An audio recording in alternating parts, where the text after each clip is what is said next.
Fala galera, tudo bem? Hoje a gente vai falar sobre os primeiros passos para o investidor de ações e nada melhor do que o grande André Massaro, nosso grande mestre. Estamos aí, né? Finalmente conhecendo as suntuosas instalações do app Renda Fixa.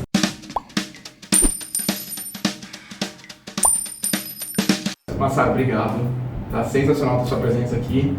Espero que o pessoal goste aí. Não, sempre um prazer. Vamos lá. Beleza. Então, pessoal, o tema hoje, ações. Massaro, o que é uma ação? Uma ação é um ativo de renda variável. Renda variável é uma família de investimento que representa propriedade. A renda fixa é aquela coisa, representa empréstimos. A renda variável representa propriedade. Nós compramos coisas. No caso da ação, a gente compra a ação na expectativa de que ela valorize ou na expectativa de que ela vai gerar renda. A ação, a definição formal dela é assim, é um título financeiro que representa uma fração do capital social de uma sociedade anônima. E quando a gente fala de investimento em ações, nós estamos falando das chamadas empresas, sociedades anônimas de capital aberto. Quando se diz que é uma empresa de capital aberto, isso significa que ela abriu o capital via Bolsa de Valores para o público. Inclusive, uma curiosidade, nos Estados Unidos, em inglês, o que a gente chama de empresa de capital aberto aqui, lá eles chamam de empresa pública. Aqui no Brasil, uma empresa pública dá a entender que é uma empresa estatal. Entendi. Fora, uma empresa pública é uma empresa cujas ações são vendidas para o público. E tem um valor mínimo para investir, é acessível para todos? Porque a gente fala, quem está acostumado com renda fixa fala tesouro direto a partir de R$30, um CDB a partir de R$100, R$1.000. É acessível? É e não é. Não há um limite teórico mínimo para a pessoa comprar ações. Ela pode comprar uma ação, vai no que se chama de mercado fracionário. Pode comprar, por exemplo, um fundo imobiliário, que é um ativo diferente, mas parecido com uma ação. O grande limitador, no caso das ações, são os custos, que o principal é a corretagem, né? Hoje o que é comum, o que é padrão no Brasil, a corretagem ser um valor fixo. Então pode ser, sei lá, R$10, R$20, alguma coisa nessa ordem. E óbvio, por ser um valor fixo, quanto maior o volume que você transaciona, mais você consegue diluir esse custo. Perfeito. E o contrário também, quanto menor, maior esse custo vai representar. Então, para valores muito pequenos, você pode comprar com dezenas, centenas de reais. Mas às vezes o custo fica proibitivo, né? Porque a corretagem vai representar percentualmente muito daquilo que você está fazendo. A verdade é que uma pessoa com algumas dezenas de reais, se quiser, consegue comprar ações. Não é uma coisa coerente economicamente, mas dá para fazer. Massaro, onde eu posso comprar uma ação? Corretora. Necessariamente, para você comprar ações em bolsa de valores, você tem que fazer isso através de corretora. A corretora, ela é o provedor de acesso da bolsa, ela é a porta para a bolsa. Legal. Então, assim, a pessoa que quer investir em ações, a primeiríssima lição de casa é abrir conta numa corretora. Perfeito. Pode ser tanto de um grande banco quanto uma corretora independente. Pode. Inclusive, assim, quase todos os grandes bancos brasileiros têm a sua própria corretora. Então, a pessoa que tem conta num grande banco, muitas vezes ela já é meio cliente da corretora e nem sabe. Tudo que ela precisa é, vai lá no home banking e clica um botãozinho lá, já vira cliente da corretora. O cadastro acaba sendo o mesmo, né? Então é muito fácil, né, virar cliente de uma corretora, mas é um passo necessário. Falando de ações, vem na cabeça de muita gente dividendos. O que são os dividendos? Fala-se muito de renda, mas o que efetivamente é? Dividendo é o lucro, né? É o lucro que a empresa gera e que é distribuído para os acionistas. Conforme as regras da empresa, né? Quer dizer, as empresas às vezes têm diferenças entre elas na distribuição de lucro. Então tem empresa, por exemplo, que pode apurar anualmente, semestralmente, vai muito com... Isso está descrito muito no estatuto social da empresa. Perfeito. Mas o fato é que elas precisam distribuir pelo menos uma parte desse lucro que elas têm. Né? Perfeito. E é aquilo que o acionista recebe. Então, dentro da proporção, dentro da quantidade de ações que cada acionista tem, ele vai receber o lucro proporcional. Se a empresa tiver prejuízo, não recebe nada. Não recebe. Até por um certo período de tempo, 2, 3 anos. Exatamente. Então, assim, o acionista ele não precisa se preocupar, porque ele não vai ser chamado para botar dinheiro se der prejuízo. Quer dizer, se der prejuízo, ele não recebe. Só fica com a boa. Se der lucro, aí ele recebe. Então, na verdade, de certa forma, são duas formas que dá para ganhar dinheiro em ações. Exato. Uma valorização do papel, né? Isso. ou dividendos. Com a renda que a ação gera. Ou em ambos, né? Se a pessoa Em vende ambos. ação, ela não vai ter que receber mais dividendos. É. E a ação, ela tem outras rendas que ela gera, mas é tudo meio parecido com o dividendo. Então, assim, tem bonificações, tem direito de subscrição, mas são tudo variações do mesmo tema. Quer dizer, o fato é que ela pega de tanto em tanto lucro e distribui de uma forma ou de outra. Qual é a porcentagem do patrimônio de uma pessoa que pode ser alocada em ações? Depende. Tudo depende. Pode ser 100%, né? Entendi. Inclusive, isso é uma coisa interessante, que aqui no Brasil, em particular, talvez até por conta do nosso histórico de juros altos, que agora está diminuindo, né? Quer dizer, agora nós estamos com juros caindo, indo para níveis mais civilizados, mas nós criamos, a gente acabou desenvolvendo uma percepção aqui no Brasil de que renda variável é agressivo, renda fixa é conservador. Tá? De forma geral, essa percepção ela está mais ou menos correta. Mas agora que o mercado está evoluindo, né, quer dizer, taxa de juros caindo, a gente ficando mais próximo daquilo que se pratica nas economias desenvolvidas, nós vamos ter que aprender à força, né, vai ser nos enfiado goela abaixo, que essa divisão simplista não serve mais. Quer dizer, nós vamos ter que entender que existe renda fixa conservadora e renda fixa agressiva, e existe renda variável conservadora e renda variável agressiva. Então eu vou dar um exemplo. Vamos pegar, por exemplo, um grande investidor mundial, um grande gestor mundial, por exemplo, Warren Buffett, uma figura bastante conhecida. Ele é um cara que está com 100% do patrimônio dele em ações, e para os padrões americanos ele é considerado conservador, né? Porque ele investe em ações que são chamadas ações de valor, ações pagadoras de dividendo, né? Então, assim, pelo nosso entendimento aqui no Brasil, que é aquele entendimento simplificado, antigamente a gente diria assim, uma pessoa que já tem 30% do patrimônio em renda variável já é agressiva. Mas agora, nos próximos anos, provavelmente nós vamos rever isso. Falando um pouco de análise de ações, aí, um pouquinho mais a fundo, a gente depara muito com a análise fundamentalista e grafista. Sim. Qual que é a diferença entre essas duas? Tem várias formas de a gente definir as duas, né? A gente opor as duas. Mas uma delas é a gente dizer assim, que o analista fundamentalista olha valor e o analista técnico, eu não gosto de usar a expressão grafista, eu prefiro usar o analista técnico, né? Ele olha preço. Né? Um olha valor, o outro olha preço. Então, assim, o fundamentalista, ele vai procurar buscar informações da empresa, do segmento e da economia como um todo. Então ele vai nos fundamentos, tanto da própria empresa quanto fundamentos econômicos, em busca de informações. Uma das principais coisas que o fundamentalista ele quer descobrir é se o valor da empresa está acima do preço da empresa. Então o foco dele está no valor. Já o analista técnico, ele trabalha com apenas duas informações, preço e volume. E com essas duas informações ele constrói gráficos. Daí que vem a análise gráfica, né? Ele constrói gráficos e ele tenta ver padrões nesses gráficos. Ombro, cabeça, ombro. Esses nomes esquisitos, assim, meio cabalísticos, parece uma coisa meio bruxaria, mas na verdade, assim, são padrões que se tenta identificar que possam dar evidências de que ou aquele ativo financeiro ele está numa tendência, seja uma tendência de alta, de baixa, uma tendência indefinida, ou de que ele está na iminência de reverter a tendência. Então, às vezes, assim, tá numa tendência de queda, que é uma coisa que graficamente você vê visual, né? Você vê o negócio caindo, fala, é queda, né? Mas aí forma um padrão, triângulos, flâmulas e outros nomes esquisitos que o pessoal ouve por aí, suportes, resistências, que podem dar uma indicação de que aquele movimento ou vai continuar ou vai se reverter.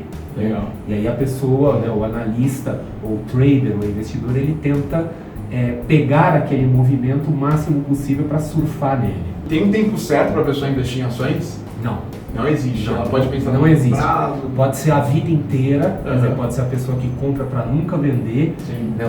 Inclusive usa uma expressão em inglês que é o buy and hold. Né? Aqui no Brasil a gente, eu sei, às vezes o pessoal fica incomodado com o uso de expressões em inglês, parece que a gente é um bando de metido, o que até certo ponto é verdade. Né? Mas é assim, é que se usa mesmo, o jargão no mercado brasileiro se usa muita coisa em inglês. Então, vai falar com alguém do mercado financeiro, fala buy and hold, né? De comprar e manter. Tá? Então, o sujeito que vai, ele não tem nenhuma intenção de vender. Ou até o cara que é o day trader, outra expressão em inglês, né? Que é aquele que compra e vende no mesmo dia. Qual é melhor, qual é pior? Não tem. Que nem time de futebol. O cara que né, do longo prazo, ele vai brigar dizendo que o dele é melhor. O cara que é day trader vai brigar dizendo que o dele é melhor. E dentro do mercado de ações, muito se fala de ETF. Sim. Também, uma sigla em inglês. É uma sigla em inglês. O que significa? A sigla em inglês significa Exchange Traded Fund, ou Fundo Negociado em Bolsa. Legal. Então é aquela coisa assim, para entender o ETF, primeiro a gente tem que entender que é um fundo de investimento. Para quem não sabe o que é um fundo de investimento, falando de uma forma bem superficial, é uma galera, um pessoal que junta a grana ali, forma um patrimônio comum, deixa essa grana na mão de um gestor que vai tomar decisões de investimento. E as pessoas entram e saem do fundo, elas fazem depósitos ou resgates do fundo, são os cotistas. Perfeito. O fundo negociado em bolsa, que é o ETF, você pode resgatar o fundo, mas não é o caminho normal para você sair dele. Você pega aquela cota e você negocia em bolsa como se fosse uma ação. Legal. Então, geralmente, os ETFs, eles são fundos passivos. Passivo significa que ele tenta reproduzir um índice, uma determinada carteira de ações. Pode ser o índice Bovespa, pode ser o SP500 americano, qualquer um. Esse patrimônio, né, que reproduz essa carteira, ele é dividido, né, em cotas, e essas cotas podem ser vendidas como se fossem ações. Então você vai e compra no home broker mesmo, né? Compra, vende. E é uma forma muito inteligente, muito eficiente de se investir diretamente no índice. Porque às vezes a pessoa não quer investir em uma ação ou em uma carteira de ação que ela não fala, não, eu quero investir no mercado como um todo. Perfeito. Então vai para o ETF. Então o ETF também pode ser um investimento para quem quer apostar no exterior. Aqui no Brasil daria para ele investir? Não, tem ETFs brasileiros e tem ETFs no exterior. Negociados na nossa bolsa. Sim, aqui na nossa bolsa nós temos ETFs de índices brasileiros, né? Como o Ibovespa, tem o índice de dividendos, tem outros. E aqui no Brasil o mercado de ETF ainda não é muito desenvolvido. Quer dizer, os ETFs estão na casa de dezenas, na verdade menos de 20 que a gente tem. É um mercado ainda incipiente no Brasil. Nos Estados Unidos, o mercado de ETF é muito desenvolvido. Lá, a última vez que eu vi, tinha aproximadamente 2.000, né, de vários tipos. ETF de renda fixa, ETF de ações, ETF setoriais. Então é uma coisa assim, que é relativamente moderna e está pegando, né? Quer dizer, os investidores estão gostando mundialmente, está crescendo muito.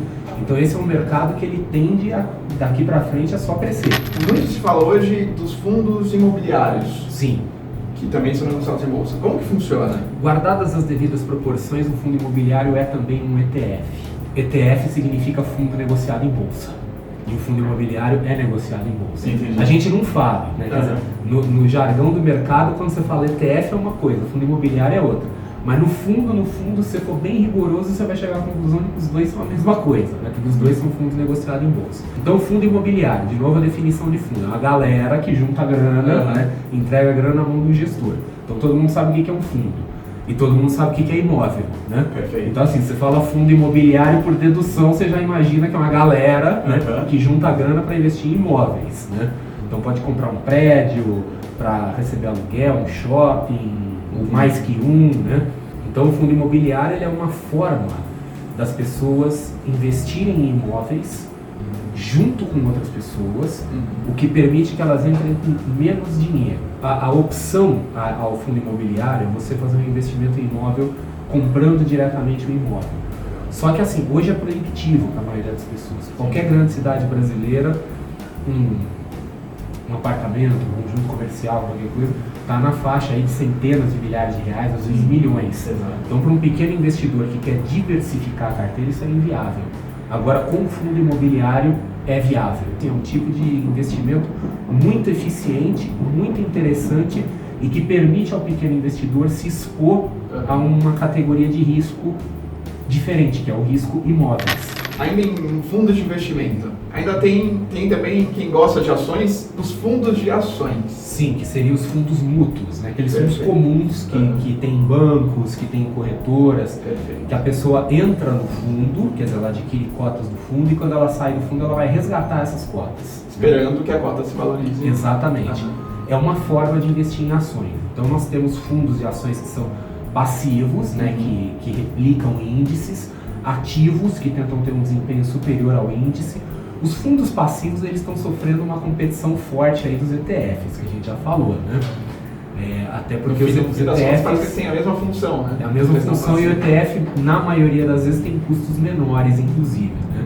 Agora tem fundos de ações que têm estratégias proprietárias, estratégias ativas que podem ser bastante interessantes. Então uma pessoa que busca um retorno acima daquilo que o mercado dá, pode procurar um fundo de ações. É uma forma de você investir numa carteira diversificada, sem que você mesmo tenha que montar e administrar essa carteira. Para avaliar um fundo de ações, tem algumas coisas aí que eles têm que levar em consideração. Taxa de administração. Sim. Tem uma taxa máxima aí que... Para fundo de ações, não. Né? Porque fundo de ações, principalmente quando a gente fala de um fundo de ações ativo, o que importa é que o fundo dê resultado líquido. Então você pode ter fundos com taxas altas, às vezes acima de 2% ao ano, e que ainda assim são vantajosos. Né?